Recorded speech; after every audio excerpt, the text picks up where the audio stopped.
Panginoon, lapit tayo sa Panginoon. Lagi siyang nandiyan. So, amen sa atin. Yun nga ang gusto ng Lord eh. Yun ang gusto ng Holy Spirit. No? Na lagi natin sa kinakausap sa tuwi-tuwi na. No? May problema man o wala masyadong problema. Yes. No? Tayo ay kinakausap natin ng Panginoon. No? Every time sa buhay natin. No? At yun nga po, tinatalakay natin about the Holy Spirit. And alam natin, ang banal na Espiritu, mula pa nung walang pasimula, hanggang sa panahon natin ay kumikilos. Amen. Naniniwala po ba tayo kumikilos ang Lord? Yes. Through the Holy Spirit, no, sapagkat yun po ang pinagkaloob sa atin dito sa lupa upang tayo po ay matuto sa salita ng Panginoon. Kung wala po ng Espiritu, wala pong gawain ito. Amen. Lahat po tayo ay pinagkaisa, pinagtipon ng Panginoon para po makabahagi sa isang katawan. No? Yun po ang ibig sabihin ng church eh. Diba? Call out body. Sa Greek is sabi ecclesia, no? For a divine purpose. Yes. At nabanggit po kanina sa devotion natin, no? Yung pinaka-purpose po ng ating gawain is to make disciples, to share the word of God, to share the good news. Kasi po ang katotohanan po, kailangan po natin ang Diyos sa buhay natin araw-araw. Mga kapatid, no? Siya ang kalakasan natin, siya ang lahat, siya ang buhay. No? Siya ang bibigay sa atin ng tunay na kahulugan ng buhay. Kung wala po ang Diyos, wala pong kwenta ang buhay. Yes. Amen? Naniniwala po ba tayo dun? And ano po bang petsa ngayon? No? It's March 24. No? At tinatawag nga ngayon ay Palm Sunday. Amen? It means yung entry or yung entrance ng Panginoon dun sa Jerusalem, a triumphal entry. Yes. No? So that's 1 week before the crucifixion of the Lord Jesus Christ. Amen. At alam po natin na ang Holy Spirit din po ang kumilos doon para matupad ng Panginoon ang pinapagawa ng Diyos Ama, no? Na tayo ay matubos sa ating mga kasalanan. Sino dito yung mga tinubos? Amen. Hallelujah. Amen. Na tayo ay napalapit sa Diyos dahil lang yon sa banal na Espiritu at hindi dahil sa ating sarili. Nabanggit din kanina, maging yung ating pananampalataya, paniniwala, pagtitiwala sa Diyos, galing yun lahat sa banal na Espiritu. Amen. Makikita natin from Genesis up to this age to Revelation, up to the last days of the last days, kumikilos ang banal na Espiritu. No? Nung creation, ang banal na Espiritu yung nag-hover in the face of the deep. No? Walang magkakaroon ng pagkalikha kung hindi sa pagkilos ng banal na Espiritu. Amen? Nakita natin yun sa creation. Amen. At makikita natin, napakatalino talaga ng Panginoong Diyos. Amen? Pang ilang araw ginawa ang tao?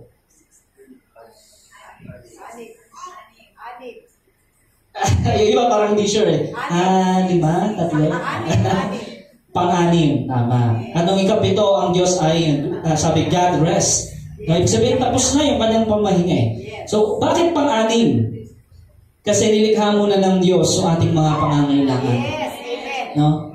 Bago likhain ng tao. God is the God of order. Amen. Ang Diyos ng kaayusan, no? Kaya nga po, sa tuwi-tuwi na dapat po nating pasakop yung ating buhay sa Diyos. Nang sa gayon, maayos ang buhay natin. Nung kumilos ang banal na Espiritu, He is our best friend. Amen? Sa ating Christian walk. Sabi nga, walk in the Spirit. Ibig sabihin, hand in hand, kasama mo ang banal na Espiritu, you always submit to the Holy Spirit. No? So from creation, kapangyarihan ng banal na Espiritu ang kumilos. No? Nung panahon ni Abraham, ang banal na Espiritu din ang kumilos. Amen. Alam ba natin yun? Yes. No? Yung panahon ni Haring David, ang anointing, ang banal na Espiritu din ho ang kumilos. Magiging talino ni Solomon, ni Haring Solomon, dahil din yun sa kapangyarihan ng banal na Espiritu. Amen. Amen? Maging yung pagkakatawang tao ng Panginoong Jesus, mababasa natin sa Biblia. Diba? Yung pinaglihi ni Maria, no? Nagkatawang tao sa kapangyarihan ng banal na Espiritu. Holy Spirit pa rin yun. So makikita natin talaga hindi nawala ang Diyos, hindi nang iwan ang Diyos. Tao lang ang nakakalimot at nangiiwan sa Diyos. Amen? So, today, this morning, in our service, pag-usapan natin, pagkilos pa rin ng banal na Espiritu, doon sa triumphal entry ng Panginoon. No? So, the triumphal entry. Sabihin natin yung title, the triumphal entry. Yung matagumpay na pagpasok ng Diyos or ng Panginoong Jesus, no, siyang nagkatawang tao, doon sa Jerusalem. Amen? So, the triumphal entry is that Jesus coming into Jerusalem on what we know as Palm Sunday. Diba? Yan yung famous na kataga doon sa triumphal entry, Palm Sunday. No, the Sunday before the crucifixion, sabi dun sa John 12:1, 6 na araw bago sumapit ang pista ng Paskwa o yung Passover, no? Si Jesus ay nagpunta sa Betania kung saan nakatira si Lazaro na kanyang muling binuhay. At doon sa next verse, kinabukasan nabalitaan ng maraming taong dumalo sa pista na si Jesus ay papunta sa Jerusalem. So, ibig sabihin, kilala siya ng mga tao doon sa Betania. Amen? Bakit? Lugar yun ni Lazaro nung kaibigan niya. Si Lazaro yung muling binuhay. Amen? So, kilala ang Panginoon doon, ang Panginoong Jesus. So, makikita natin dito, God is in control. Amen? God arranges the triumphal entry. No? Kung manonotice natin sa ating devotion, basahin natin, no, yung gospel, makikita natin doon, talagang ang Diyos ang nag-arrange, no, upang, or nag-orchestrate, upang matupad yung propesya mula sa Old Testament, no, na si Jesus ay papasok sa Jerusalem. Ano po ang significance noon, no? The story of triumphal entry is one of the few incidents in the life of Jesus which appears in the four gospel. So, basahin natin sa Matthew chapter 21, 1-17. So, bear with me, church, kasi medyo mahaba ito. Pero kailangan kasi natin buuhin para alam natin yung konteksto. Nang malapit na sa Jerusalem, dumaan sila sa Betania, no, sa bundok ng mga Olibo. Inutusan ni Jesus ang dalawa sa kanyang mga alagad. Sabi ng Panginoon, pumunta kayo doon. Susunod na nayon at makikita ninyo kaagad doon ang isang babaeng asno na nakatali kasama ang kanyang anak. Kalagan ninyo ang mga iyon at dalhin sa akin. Kapag may nagtanong sa inyo, sabihin ninyong kailangan iyon ng Panginoon at ibibigay niya agad ang mga iyon sa inyo. Specific yung utos, tama? Next verse. Sa gayon, natupad ang sinabi ng propeta, sa lungsod ng Zion ay pahayag ninyo, tingnan mo, ang iyong hari ay dumarating. Siya'y mapagpakumbaba, masdan mo't siya'y nakasakay sa isang asno at sa isang bisiro na anak ng asno. Lumakad nga ang mga alagad at ginawa ang inutos ni Jesus. Dinala nila kay Jesus ang asno at ang bisiro at isinapit sa likod ng mga ito ang kanilang balabal at sumakay si Jesus. Maraming naglatag ng kanilang balabal sa daan, mayroon namang pumutol ng mga sanga ng kahoy at ito'y nilatag sa daan. Nagsisigawan ang mga taong nauuna at sumusunod sa kanya. Ang sigaw nila ay, purihin ang anak ni David. Pinagpala ang dumarating sa pangalan ng Panginoon, purihin ang Diyos. Pagpasok ni Jesus sa Jerusalem, nagulo ang buong lungsod. Sino kaya ito? Tanong nila. Si Jesus, ang propetang taga-Nazaret sa Galilea, sagot ng karamihan. Pumasok si Jesus sa templo at pinagtabuyan niyang palabas ang mga nagtitinda at namimili roon. Pinagtataob niya ang mga mesa ng mga namamalit ng salapi at ang mga upuan ng mga nagtitinda ng kalapati. Sinabi niya, sinasabi sa kasulatan, ang aking tahanan ay tatawaging bahay dalanginan, ngunit ginagawa nung itong lungga ng mga magnanakaw. Habang si Jesus ay nasa templo, lumapit sa kanya ang mga bulag at mga pilay at sila'y kanyang pinagaling. Nagalit ang mga punong pari at ang mga nagtagapagturo ng kautusan nang makita nilang himalang ginawa niya at marinig ang mga batang sumisigaw sa loob ng templo, purihin ang anak ni David. Sinasabi nila kay Jesus, naririnig mo ba ang sinasabi nila? Narinig ko, sabi ni Jesus. Hindi ba ninyo nabasa sa kasulatan, pinalabas mo sa bibig ng mga sanggol at ng mga pasusuhin ang wagas na papuri? Iniwan sila ni Jesus at lumabas siya ng lungsod papuntang Betania. Doon siya nagpalipas ng gabi. Amen? Tayo po'y panandali ang manalangin. Our Father God in heaven, we thank you for today. Thank you for your grace, Panginoon, at patuloy na pagkilos ng iyong Santong Espiritu sa amin sa umagang ito. Lord, bigyan mo po kami ng pangunawa sa iyong mensahe sa araw na ito at kalooban mo po ang mangyari. Ikaw ang mapapurihan at maitaas sa aming kalagitnaan. Salamat po, Ama, at sa iyo po namin binibigay pagsamba at papuri sa pangalan ng Panginoong Hesus. Amen. At nakita ho natin kung ano ho yung nangyari sa scenario na ito, no? So the story of the triumphal entry is one of the few incidents in the life of Jesus. At nariyan yan sa 4 gospel, no? Makikita natin sa Matthew, sa Mark, sa Luke, at sa John, yung triumphal entry o yung pagpasok ng Panginoon sa Jerusalem. Ano ba ang kahalagahan nito? No? So speaking of kahalagahan sa devotion, tinapik ng ating kapatid. No? So sabi, putting the 4 accounts together, and it becomes clear that the triumphal entry is a very significant event, not only to the people of Jesus' day, but to the Christians throughout history. We celebrate Palm Sunday to remember that momentous occasion. So ano po ba, bakit natin sineselebrate ito o bakit ito ay significant? Because on that day, Jesus rode into Jerusalem on the back of a borrowed donkey's colt. At siya ang talagang nakita ng mga tao na natupad ang propesya. No? So the disciples spread their cloaks on a donkey for Jesus to sit on. So mapapansin natin dito, ano po yung sinakyan ng Panginoon? Donkey, no? Pero ang expect kapag hari, anong sasakyan? War horse, di ba? Or kabayo. Pero sumakay ang Panginoon doon sa batang donkey. No, na inutusan niyo yung dalawang apostle or disciples, no, na kunin niyo doon sa may-ari doon sa kabilang nayon. Amen. At talaga namang ibinigay sa kanila. No, at yung sinakyan ng Panginoon ay yung batang donkey. No? Yung batang donkey na yon, wala pang experience yon. Yes. Na lagyan siya ng kung anong gamit or lagyan siya ng mga bagay sa likod niya. Ang pinakaunang binuhat ng batang donkey na yan ay walang iba kundi ang Panginoong Hesus. Amen. Amen. At alam niyo ba ang mga donkey, no? Kapag lalagyan sila ng burden na tinatawag or yung mga bagay na dapat nilang dalhin, no? Lumuluhod yan sila. Lumuluhod, no? Yung mga donkey.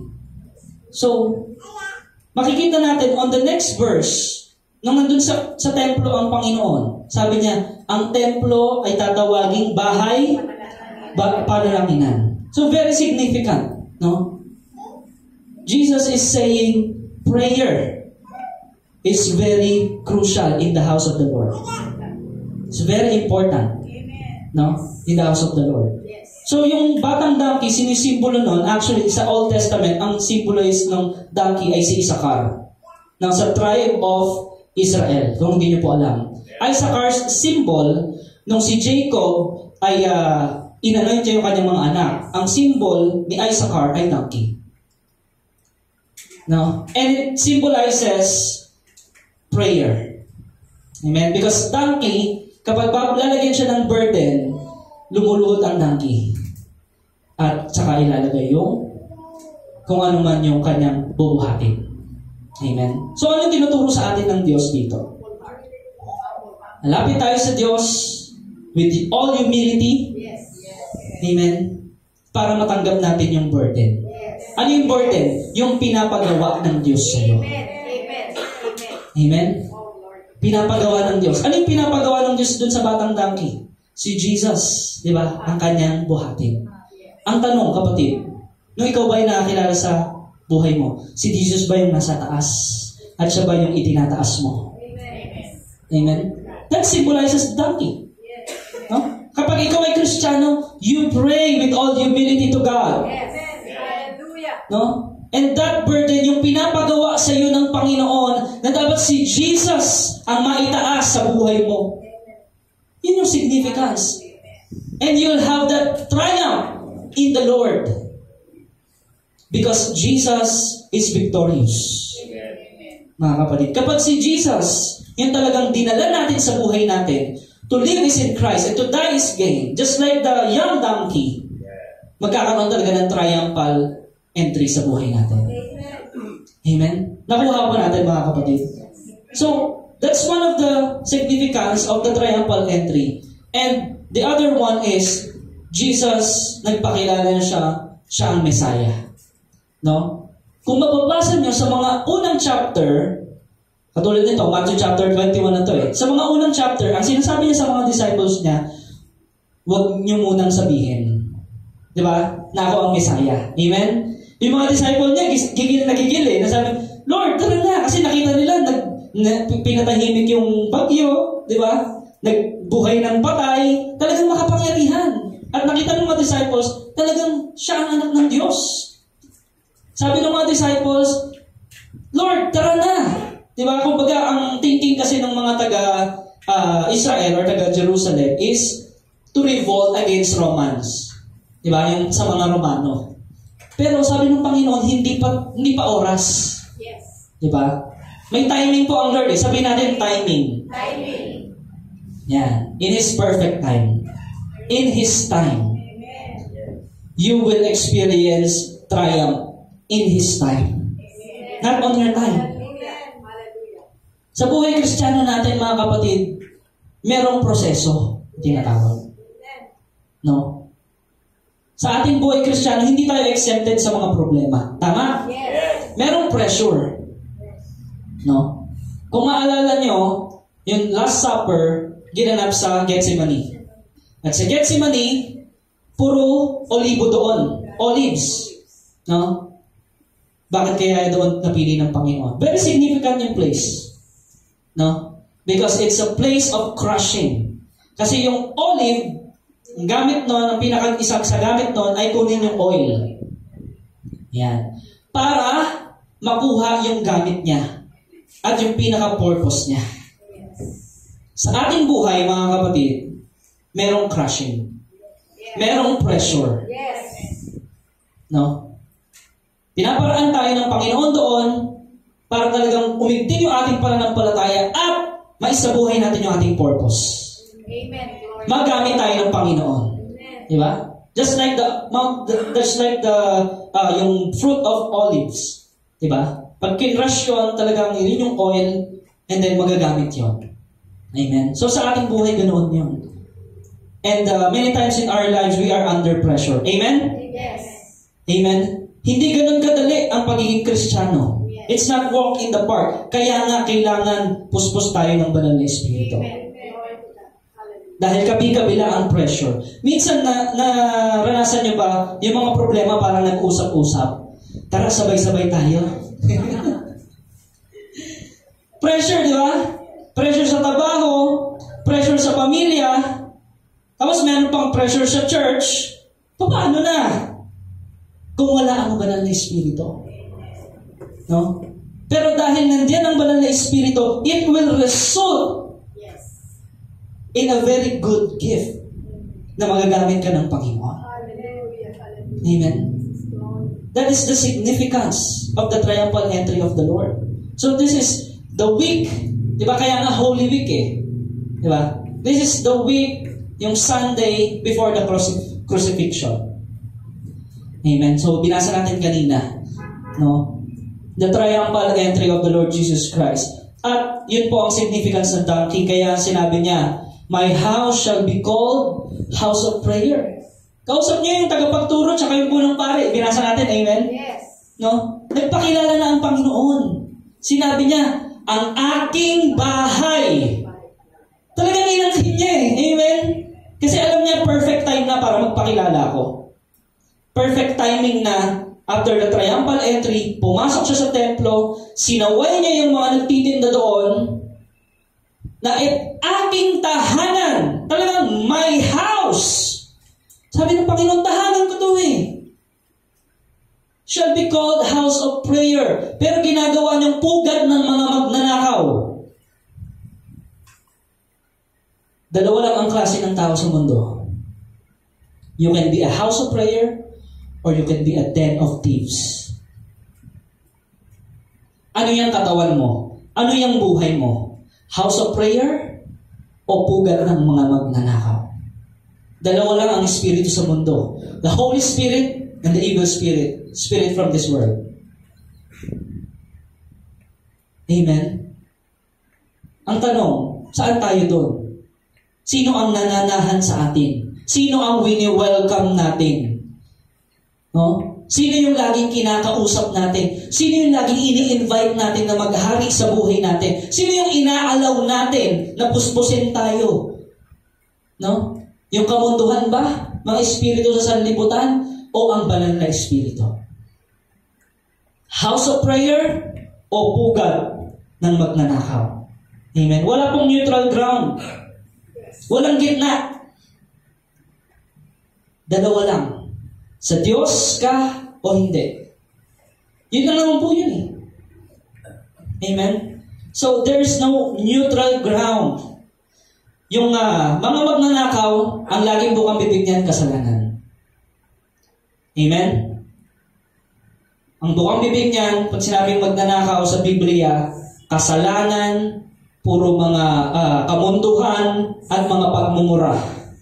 Panlalait. Yan ang bukang bibig niyan. Hindi yan sasamba sa tunay na Diyos. Kasi nga, pugad ng magnanakaw eh. Yung katawan eh. Amen? Kapag hindi natin inalaw sa sarili natin yung mag-response on our highest calling, yung panawagan ng Panginoon, kapag hindi ka tumugon doon, ano mangyayari sa buhay mo? Magiging pugad ng magnanakaw. Yan ho ang katotohanan sa Biblia, mga kapatid. That's why prayer is very important. Relationship with the Holy Spirit is very important. Amen. You always say to the Holy Spirit, Lord, Holy Spirit, I need you. Take control of my life. Lord, help me. Because He is the helper. Gusto ka niya talagang tulungan. Yun nga lang, hindi kasi tayo lumalapit. Parang sinusolo natin lahat ng problema. Amen. O lumapit ka man sa Diyos, mali yung paglapit mo. Bakit mali yung paglapit mo? Lord, ito yung plano ko, aprubahan mo. Ganun ba ang panalangin? Lord, ito ang desisyon ko, aprubahan mo. Ganun ba yun? Hindi. Lord, let your will be done. Amen. Yun ang house of prayer. Yun ang triumphal entry. Doon papasok talaga, pupuspusin ka ng banal na espiritu at mararanasan mong pagkilos niya at ang tagumpay mula sa Diyos. Jesus said, John 16:33, sa mundong ito, marami kayong kapighatiang mararanasan. Pero, lakasan ninyo ang loob nyo na pagtagumpayan ko na ang sanlibutan. Amen? Triumph! No? Mananagumpay. Yun ang ating Panginoon. And yun ang ating highest calling here on earth is to pray like the Lord Jesus Christ. No? So, kasi kapag hindi natin ginawa yun, yung katawan natin bilang house of prayer na bahay dalakinan, tayo ang templo ng banal na espiritu, pupugaran niya ng magnanakaw. Tingnan niyo yung mga generation ngayon na hindi nakakilala sa Panginoon. Diba? Pugad ng magnanakaw. Salot sa lipunan. Yun yung nangyayari. Bakit? Dalawang espiritu nun eh. Diba? You can be a house of prayer or a den of thieves. The Holy Spirit wants to dwell in you, pero hindi siya namimilit. No? Tayo dapat yung lumapit sa Panginoon and humingi ng tawad, repentance. Yes. No? Ang isa sa pinaka-significant ng magandang balita is yung pagsisisi at yung ating paglapit sa Diyos at makilala natin siya bilang hari. Kasi alam niyo ba, marami doon sa mga taong yon, sa binasa natin, ang tingin lang kay Jesus kasangkapan. Bakit kasangkapan? Para manalo sila gera laban sa mga Romano. No? Ang tingin nila kay Jesus, hero. O, ito na yung hero natin. Sana, yung karamihan doon pero later on, pag binasa mo, sila rin yung karamihan na sumigaw na, ipako sa krus! Sila rin yung karamihan na sumigaw, si Barabas ang palayain at hindi si Jesus. Sila din yun. Bakit? Yung tingin nila kay Jesus, hindi hari. Ang tingin nila gamit lang. Kapatid, anong tingin mo sa Diyos? Ikaw ba ang ginagamit ng Diyos o ginagamit mo lang ang Diyos? Are you a house of prayer? Or a den of thieves? No? Now you are just after the blessings from God. You're not after God. It's Himself. Amen? Kaya you must be active in prayer. No? Because if you're not active in your relationship with God, you will be a cave where the thieves are hiding. Kaya maraming tao, ang daming tinatago, di ba? Daming sikreto sa buhay. Kasalanan yun eh. Pugad ng magnanakaw. Kuweba ng mga tulisan. Hiding. Because prayerlessness creates a hiding place for demons. Mabigat ho yun. Pero yun po ang totoo. Ang kawalan ng panalangin sa buhay mo, aatakihin ka ng mga demonyo. At sila ay magpupugad sa iyo. Yun yung tinatawag na strongholds. No? Prayerfulness, kapag ikaw naman ay laging lumalapit sa banal na Espiritu, lumalapit sa Diyos, it creates a hiding place for the Holy Spirit in your life. He is our hiding place. He gives us strength. Amen. In every step of the way. No? Kaya yung mga worries, yung anxiety, yung depression, yung takot natin, it will grow kapag hindi ka nanalangin. Lalago ang takot, lalago ang anxiety, ang pag-aalala, ang kaba, ang takot, ang pangamba, lalago yan sa isipan at sa puso mo kapag hindi ka lumalapit lagi sa Diyos. Pero kapag ikaw ay laging tumatawag sa Kanya, anyone who calls upon the name of the Lord shall be saved. Jesus said, etong mundong ito ay brutal. Yan ang sinasabi ng Panginoon. Yun nga yung ginawa sa Kanya eh. Very brutal. Napanood niyo yung Passion of the Christ? Yes. Ganun na ganun yun. No? This world is the devil's playground. Sino ba ang hari ng sanlibutan ito? Ano sabi sa Biblia? The God of this world blinded many people. Ano yung ginagamit ngayon na usong-uso? Ginagamit ngayon ng Diablo? Social media. Kasi technology, tayo. Hindi masama ang social media, no? May narinig na ba kayo sinabi, ano ba yung social media na yan? Puro pangit na lang nakikita ko. Tama? Yes, marami mong pangit doon eh. Pero kung ang intention mo ay humanap ng maganda at talagang itaas ang Panginoon through social media, tama ang gamit mo. No?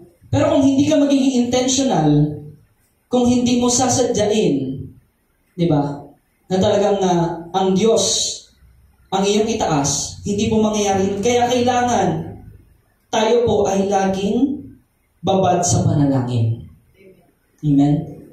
Kaya nga, di ba? That's why if you don't live a life of prayer, you become a hiding place of foolishness and stupidity. No? Kamangmangan at walang mga bagay na halaga. Yun yung mangyayari sa isang taong hindi nananalangin at lumalapit sa Diyos. Puro kamangmangan, puro kamunduhan yung gagawin yan. Diba? So yung paggamit niya rin ng social media, puro kamangmangan din yung gamit niya. No? Hindi masama ang social media kung sa tama natin ginagamit. Kung ginagamit natin na tools at mag-viral dapat ang magandang balita ng Diyos. Yung mga testimonya na para sa Diyos. No?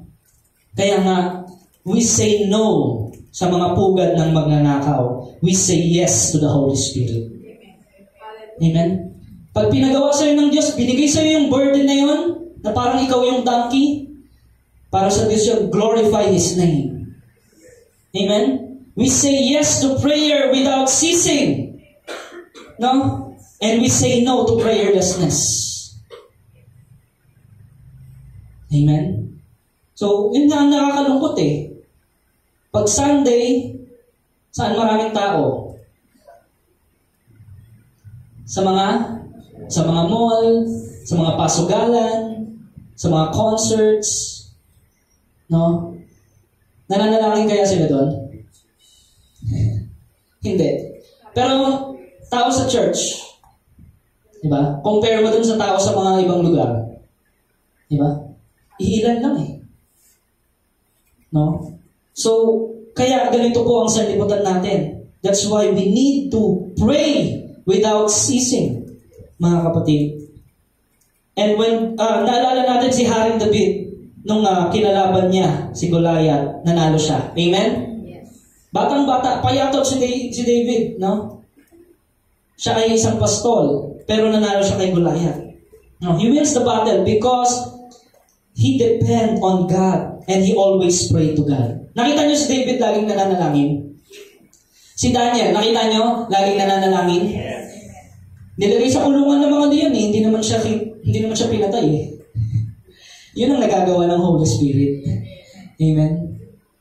Yun ang nagagawa ng panalangin. Nakita niyo yung tatlong kaibigan ni Daniel, si Shadrach, Meshach, Abednego. Hindi sumamba sa rebulto ni Nebuchadnezzar at nilagay sila doon sa pugon, yung malaking pugon.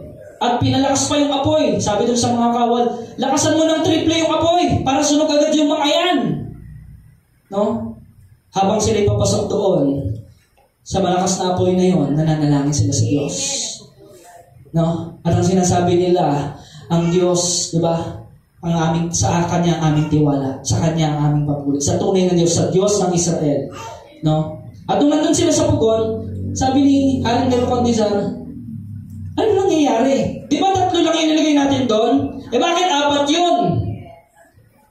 The Lord is there. Amen. Because of prayer, 2 or 3 gathered in my name, I am in the midst of them. Amen. Do you believe God is here? Yes, He is here. Whatever storms of life. Yes. Hallelujah. Kahit gaano kalakas ang apoy ng pagsubok, kapatid, kapag ikaw ay nanalangin, lumapit ka sa Diyos, He is there. Oo, hindi resolve ang problema immediately. Pero ang nabibigay sa iyo agad, immediately ng Panginoon ay kapayapaan. Amen. Amen. Amen. At doon nag-i-start sa kapayapaan na yun, yung isip mo ay magkakaroon, ibibigyan ng Lord ng wisdom at magkakaroon ng kaparaanan upang makamtan mo ang triumph. Diba? And we will triumph always in the Lord. Mga kapatid. No? Ganun ang ginawa ni David. Ganun ang ginawa ni Daniel. No? Si David, hindi niyang pinili na parang makipag-away lang kay Goliath. No? Instead, he chose to stay out of the battle. No? At ipinagkatiwala niya yung laban na yon sa Diyos. No? And we have a lot of excuses kasi, mga kapatid. Sa prayer, ay kasi busy ako eh. No? Sa mga church services, sa mga prayer meetings, sa mga Bible studies, ang daming dahilan ng mga tao. Tama? Yes. Pero sa mga ibang bagay sa mundo, ang dami nilang oras. No? Tapos magtataka kung bakit ang daming nasisirang pamilya. No? Bakit? Kasi hindi natin ginawa ang sarili natin na house of prayer. Pinugaran ng mga magnanakaw. No? Kapag marami tayong excuses sa buhay na tayo ay hindi lumapit at hindi manalangin sa Diyos, you'll end up losing the battle. Magiging paulit-ulit ka na lang doon sa sitwasyon mo. Hindi ka makaka-move on. Sino ang mga naka-move on na dito sa problema ng nakaraan? Hallelujah. Amen. Hindi ka makaka-move on kung hindi ka mananalangin at pagkakatiwala yun sa Diyos. No? So, it is the enemy luring you out of your anointing. No? He's a roaring lion, di ba sabi? He is checking someone to devour. He is luring you. Inaakit ka niya. Kaya ang sanlibutan, ang daming pang-akit eh. Para umalis ka doon sa anointing mo. No? Ibig sabihin, umalis ka doon sa pagsiserve mo sa Panginoon. Gagawin lahat ng kaaway para maalis ka sa paglilingkod mo at sa pagtitiwala mo sa Diyos para ikaw ay matalo. No? Yun ang ginagawa ng kaaway. Because he knows na kung ikaw ay mananalangin, that's the time you win the battle. Yes. Amen. Glory to God. Amen. Hallelujah. Napansin niyo, pag papunta kayo sa gawain ng Lord, ang daming mga hadlang. Pansin niyo yan? Punta kang prayer, punta ka ng church service, punta ka ng Bible study. Madami mo ng hadlang yan. Kasi mananalangin dun eh. No? At nakikita ng diablo o ng demonyo, the time you draw near to God, that's the time you win the battle. Yes. Hallelujah. Amen. Kaya gagawin niya lahat ng pang-akit. Gagawin lahat ng mga demonyo, ang lahat ng mga pang-aliw para hindi ka makalapit sa Diyos. Para hindi ka maka-receive ng triumph. No? If He keeps me in the ground, katulad ng ahas at ng isang agila, kapag nilabanan ng agila yung ahas sa lupa, sino mananalo? Yung ahas. Pero kapag yung agila, dinala niya sa himpapawid, yung ahas, sino manalo? Yung agila. No? Kapag kinalaban mo ang mga demonyo o ang diablo doon sa kanyang playground, di ba? Pinatulan mo. O inakit ka, pinatulan, patol ka naman. Di ba? So, pinatulan mo doon sa zone niya, doon sa lupa. Matatalo ka. Yes. Dalhin mo sa himpapawid, dalhin mo sa panalangin, dalhin mo sa Diyos, at mananalo ka. Amen. Amen? Hallelujah. Yun ang nais ng Panginoon. Lagi mong dalhin sa Kanya. Hallelujah. Amen? Lagi mong itaas sa panalangin ang lahat ng bagay sa buhay mo Amen. na mayroong pasasalamat. No? So, we will take the snake to the air where the enemy cannot stand, and where the electrifying power of the Holy Spirit will destroy the works of the devil. Amen? Binigyan tayo ng power and authority. Amen. To destroy the works of the devil by the power of the Holy Spirit. Amen. Amen. Amen. Hallelujah. Kaya kung gusto natin talagang magamit ng Lord mightily, no, lapit tayo sa Kanya. House of prayer dapat tayo. Amen. Kaya nga, mga kapatid, God is calling you to pray. God is calling us to have an intimate relationship with the Holy Spirit. God is calling us to intercede. Hallelujah. Minsan lang tayo mabuhay sa mundong ito, mga kapatid. Maikli lang ang buhay. Tama na ang maraming excuses. Yes. Amen? Tama na yung maraming palusot. Tama na yung pagtatago. Lapit tayo sa Panginoon. Amen. Lapit tayo sa Panginoon, kapatid. No? No more excuses. No? Nakita niyo, patapos na yung March. First quarter na kaagad. Diba, parang kailan lang, parang last week lang, New Year eh, no? Tapos ngayon, patapos na. Diba, di mo mamamalayan, Burmans na ulit eh. Amen? Napakabilis ng panahon. Ang tanong, kapatid, saan mo ginugol ang panahon na iyon? Mas marami bang oras na talagang nagamit para sa Diyos o mas maraming oras na nasayang sa walang kakwenta-kwentang bagay? No? 2024 will just happen once. Hindi na mangyayari ulit ang 2024. Yung month of March ng 2024, hindi na ulit ito mauulit. No? Kapatid, live without regrets. Mabuhay ka ng walang pagsisisi. Kapag ang Diyos ang inuna mo, wala kang regrets. All glory, now and honor and power unto God. Kapag si Jesus, yes, hallelujah. Kapag ang Diyos ang inuna natin, itinaas natin na parang tayo yung donkey. Siya yung talagang binuhat natin. Jesus is our burden. Na yung pinapagawa niya yung ating gawin. Yung gawain ng Diyos, doon tayo mag-hard work. Amen? And we will see triumph. Holy Spirit will enter your life, will fill you. No? And you will see victory after victory sa buhay mo. You will see deliverance. Maraming makakalaya. Maraming maaalis sa ugali mo. Maraming babaguhin ng Diyos. Magkakaroon ng total transformation. Wala pa akong kilalang tunay na Kristiyano. Yung tunay talaga na Kristiyano na nagsisi na lumapit sa Diyos. Meron pang ganon na magpapatotoo, nagsisisi ko, lumapit ako sa Diyos eh. Walang ganon. No?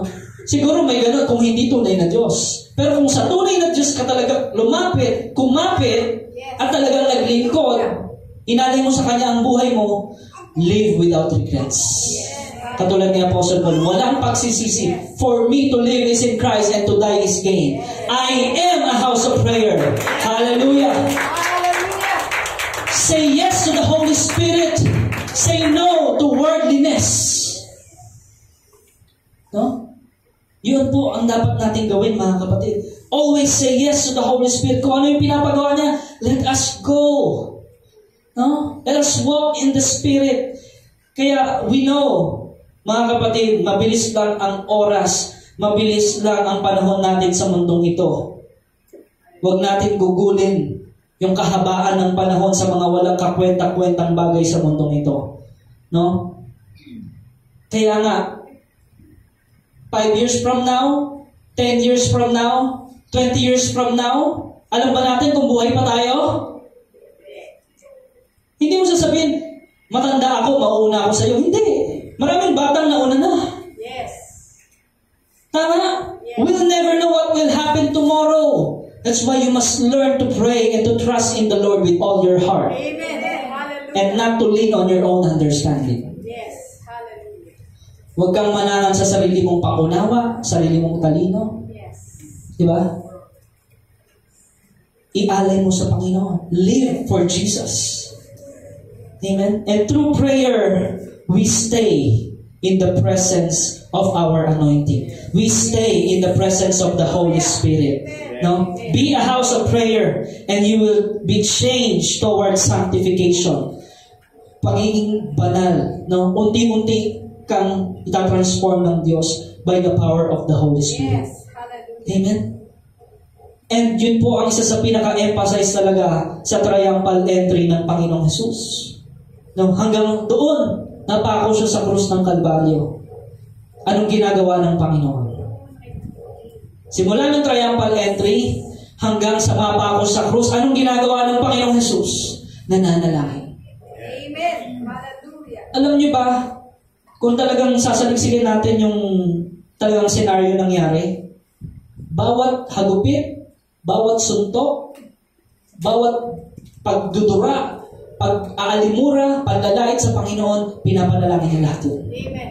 Hallelujah. Lord. Habang pinapako yung kamay niya, sabi niya, Aba, Father, patawarin mo sila. Habang pinapako yung paa niya, ang sinasabi niya, patawarin mo sila. Nananalangin ng Lord.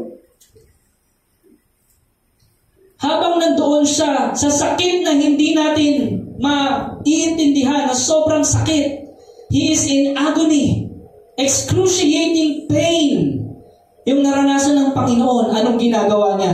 Nananalangin siya. Yes. Glory. Hallelujah. House of prayer. Nananalangin siya na tayo ay makareceive ng kapatawaran mula sa Diyos. Amen. Hallelujah. At yun ho ay natupad dahil inalay niya ang kanyang buhay. At doon nagtagumpay ang Panginoong Jesus. No? Natupad ang sinabi sa kasulatan at tinupad yun ng Diyos dahil sa pagmamahal niya sa atin. Mga kapatid. Walang katulad ang pag-ibig ng Diyos. Hindi mo mahahanap sa kung sinong tao. Yes. Hallelujah. Walang kapantay ang katapatan ng Diyos. Kahit yung mga nagpako sa Kanya, yung mga lumait sa Kanya, yung mga naglagay sa Kanya ng koronang tinik na sinisimbolo ng kasalanan, pinanalangin niya sa Diyos. Ngayon, mga kapatid, ang Diyos ba talaga ang hari? Ang tingin ba natin sa Panginoong Jesus, siya ang hari ng ating buhay? Amen? Huwag nawa tayong magaya sa karamihan ng tao doon sa nabasa natin. Na ang tingin lang nila sa Panginoong Hesus ay gamit lang. Nalalapit lang sila kasi may kailangan. Lumalapit lang sa Diyos dahil may kailangan. At hindi talaga ang Diyos ang talagang pakay niya. Huwag nawa tayong mangyari, no? Na ganoon ang tingin natin sa Diyos. Amen. Dahil ang nais ng Diyos sa atin ay relationship, yung intimacy, maging close tayo sa Kanya. Makilala natin siya habang tayo nabubuhay. Hallelujah. Amen. He is our living hope. No? At hindi nakilala ng karamihan ng tao nung panahon niya na siya ang tagapagligtas. The story of the triumphal entry is one of contrast, and those contrasts contain application sa ating mga mananampalataya hanggang sa panahon natin ngayon. Amen. Isipin nyo, mga kapatid, gaano kalaki yung sinakripisyo ng Diyos para sa atin. Walang kasing halaga. Hindi mapapantayan. Kung talagang naunawaan natin yun. At kapag yun talaga ang tinanggap mo sa buhay mo, there is nothing to lose. Yes. No? Ano mang mangyari, mabuhay ka man, sabihin na natin, 80 years or 90 years or 100 years na meron talagang mga paghihirap dito sa mundo, it cannot be compared to the promise of God. It cannot be compared to eternity. Amen. Alam niyo ba kung gaano kaikli lang ang buhay dito? May isang author, no, ang sabi niya, ang buhay dito sa mundo ay parang yung butil ng buhangin lang. No. At alam niyo ba kung ano yung eternity? Kapag yung maliit na ibon, from east to west, nailipat niya na yung lahat ng buhangin, nagsisimula pa lang yung eternity nun. Yun ang eternity. Eternal. Amen? So what kung may persecution? So what kung merong pain and suffering dito sa mundo? Diba? Alam natin kung ano ang patutunguhan natin. Alam natin na itong buhay na ito, tinubos na ito ng Diyos. Alam natin na anumang harapin nating problema, makakaya natin at magtatagumpay tayo dahil ang Diyos natin ay matagal nang nagtagumpay doon sa krus ng Kalbaryo. Yun ang tunay na pagtitiwala. Yung paghihirap na yun na pagtagumpayan ng Panginoong Hesus from the triumphal entry up to the crucifixion. No? Ngayon mo sabihin, kapatid, na may bagay ba na hindi nauunawaan ng Diyos sa nararamdaman mo? Yung kalungkutang nararamdaman mo, hindi ba yan nauunawaan ng Diyos? Nauunawaan niya yan dahil nagkatawang tao siya. Alam niya lahat ng tukso, alam niya lahat ng mga paghihirap natin dito. And He prepares the place for us in the new heaven and earth. Kaya mga kapatid, starting April, no, ang ating senaryo, ang pag-aaralan natin, eschatology, ibig sabihin, the end times. Yes. Amen? Ano ba ang pagkilos ng banal na Espiritu nitong mga huling araw natin?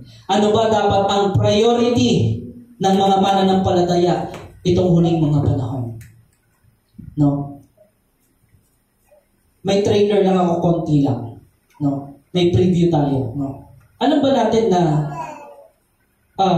anytime pwedeng mag-World War III? Yes. Yes. Yes.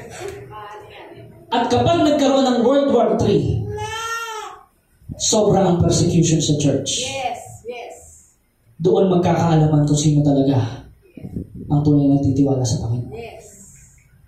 Na kung halimbawa, tututukan ng baril ang isa sa atin at sasabihin sa pamilya mo, i-deny mo si Jesus, kundi papatayin ko to.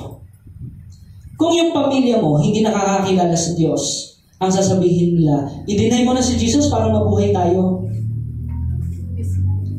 Pero kung lahat ng buong pamilya mo, pinapanalangin mo lagi at sila'y makakilala sa Diyos, huwag mong i-deny si Jesus. Sama-sama tayo para kay Jesus. Amen. Kahit anong mangyari, sama-sama tayo sa paglilingkod sa Diyos.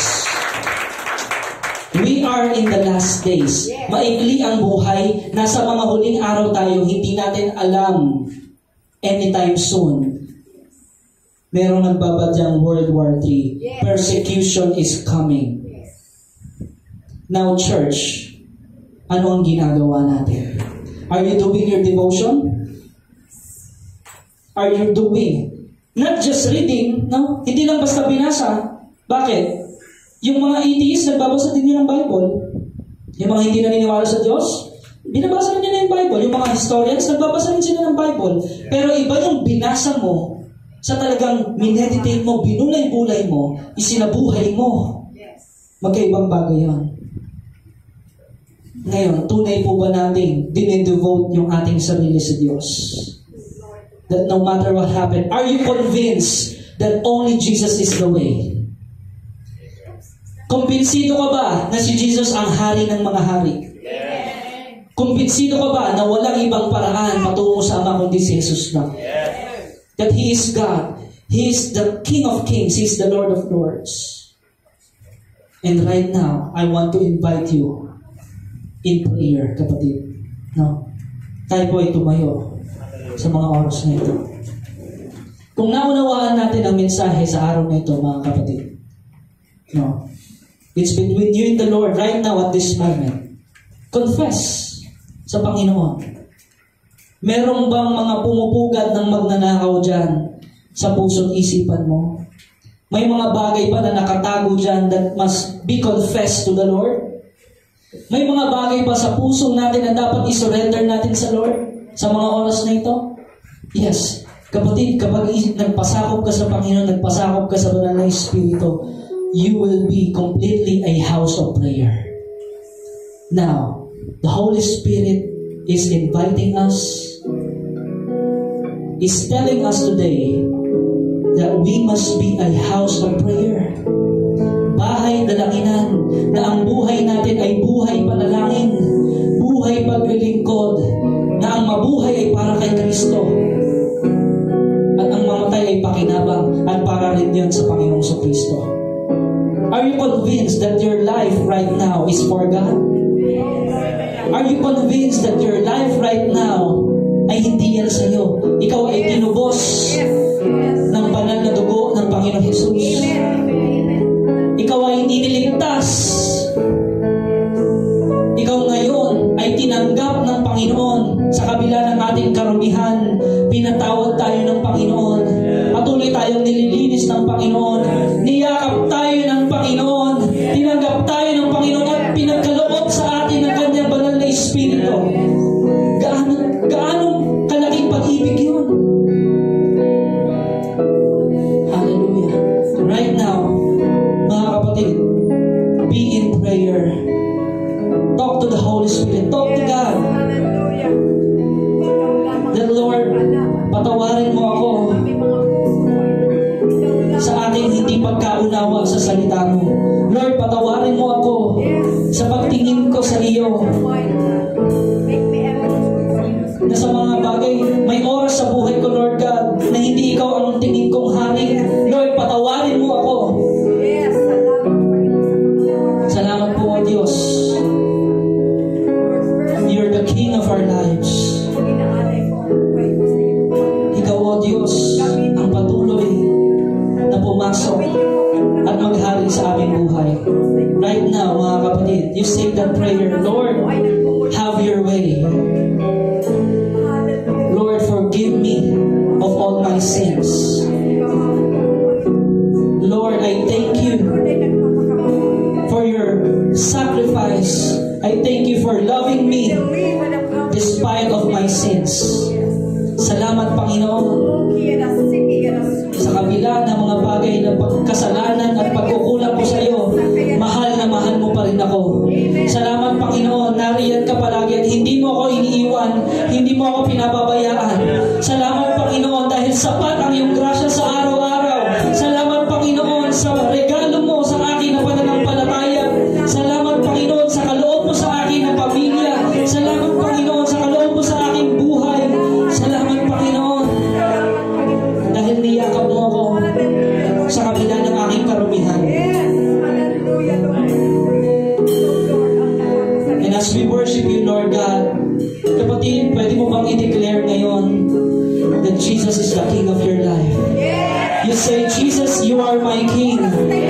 Jesus, you are my Lord. Jesus, you are God. You are my God. Hallelujah. You are the way. You are the truth. You are the life. You are God. And right now, we continuously invite the Holy Spirit. We welcome you, Lord God, in this place. We welcome you, Lord, in our hearts. We welcome you in our family, Panginoon. Lord, have your way sa aming pamilya. Magkaroon ng triumphal entry sa aming pamilya. We declare that our family will know you. We declare that our family will give their lives to you, Panginoon. Na sila rin, Panginoon, ay maunawaan nila ang pag-ibig mo. Na sila rin, Panginoon, maunawaan nila ang kahulugan ng buhay. Na ang mabuhay ay para sa iyo. Hallelujah. We declare, Panginoon, the triumphal entry in our lives. We declare, Panginoon, na ikaw, O Diyos, ang haring ng aming buhay, ng aming pamilya, Panginoon. We trust in you, Jesus. Kahit anumang panahon, mabigat man ang maging sitwasyon, ikaw lamang ang sandigan,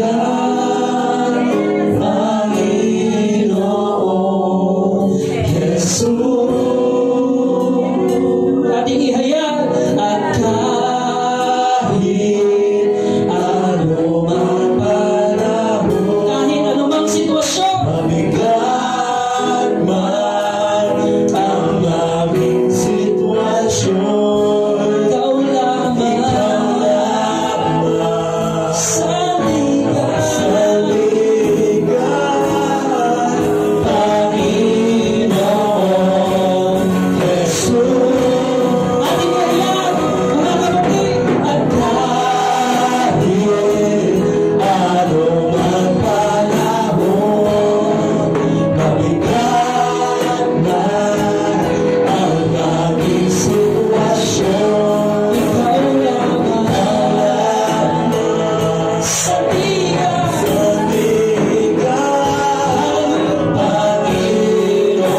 Panginoon Jesus. At kahit anumang panahon, ikaw ang hari, ikaw ang Panginoon. Anumang panahon, anumang sitwasyon ng aming buhay, ikaw ang Diyos, ang aming hari. Ikaw ang sandigan, Panginoon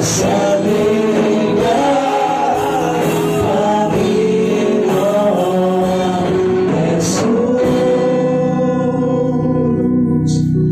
Ako'y nagtitiwala sa'yo,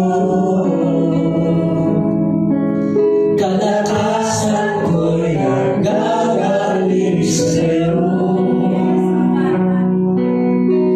Ako'y nagtitiwala sa'yo,